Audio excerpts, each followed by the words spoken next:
വീട്ടിൽ solar install ചെയ്തിട്ടുണ്ടോ? എങ്കിൽ ഈ വീഡിയോ നിങ്ങൾക്കുള്ളതാണ്. സൂക്ഷിച്ചോ, ഇല്ലെങ്കിൽ കെ.എസ്.ഇ.ബിയുടെ ഷോക്ക് നിങ്ങൾക്കും കിട്ടും.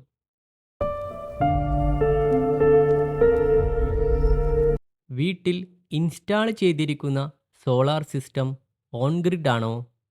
എങ്കിൽ ഈ മാസം ഒന്ന് പ്രത്യേകം ശ്രദ്ധിക്കുക.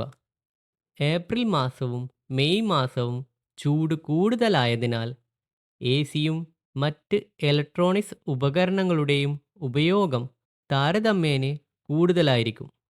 കഴിഞ്ഞ കൊല്ലം ഇതേ സമയം എൻ്റെ വീട്ടിൽ സോളാർ ഇൻസ്റ്റാൾ ചെയ്തിട്ടുണ്ടല്ലോ, പിന്നെ ഞാനെന്തിനാ കറണ്ട് ബില്ലിനെ പേടിക്കുന്നേ എന്ന് വിചാരിച്ച് കറണ്ട് ഉപയോഗം ഒട്ടും ശ്രദ്ധിക്കാത്തവർക്ക് പിന്നീട് 6000വും 10,000വും കറണ്ട് ബില്ല് അടയ്ക്കേണ്ടി വന്ന കുറേ പേരെ എനിക്കറിയാം. ഇതിനൊരു പ്രധാന കാരണം കെ.എസ്.ഇ.ബിയുടെ ബിൽ സൈക്കിളാണ്. ഏപ്രിൽ മാസം ആരംഭിച്ച് മാർച്ച് വരെയാണ് കെ.എസ്.ഇ.ബിയുടെ ബിൽ സൈക്കിൾ. അതായത് കഴിഞ്ഞ കൊല്ലം 2024 ഏപ്രിൽ മാസം ആരംഭിച്ച് മാർച്ച് 2025 വരെയാണ് കെ.എസ്.ഇ.ബിയുടെ ബിൽ സൈക്കിൾ. ഈ കാലയളവിൽ on grid solar panel produce ചെയ്യുന്ന യൂണിറ്റ് വീട്ടിലെ ആവശ്യം കഴിഞ്ഞ് ബാക്കിയുള്ളവ കെ.എസ്.ഇ.ബിയിലേക്ക് കൊടുക്കും. ഇങ്ങനെ ഓരോ മാസവും അധികം കെ.എസ്.ഇ.ബിയിലേക്ക് കൊടുത്ത യൂണിറ്റ് മാസാവസാനം നമ്മുടെ പേരിൽ കെ.എസ്.ഇ.ബിയുടെ യൂണിറ്റ് ബാങ്ക് അക്കൗണ്ടിൽ ആഡ് ആകുകയാണ് പതിവ്.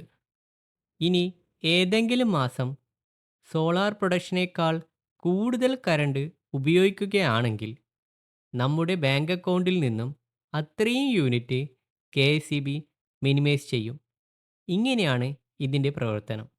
ഈ ഏപ്രിൽ മാസം മുതൽ പുതിയൊരു ഫിനാൻഷ്യൽ ഇയർ സ്റ്റാർട്ട് ചെയ്യുന്നതുകൊണ്ട് കെ.എസ്.ഇ.ബിയിലെ സ്റ്റാർട്ടിംഗ് ബാങ്ക് ബാലൻസ് 0 ആയിരിക്കും.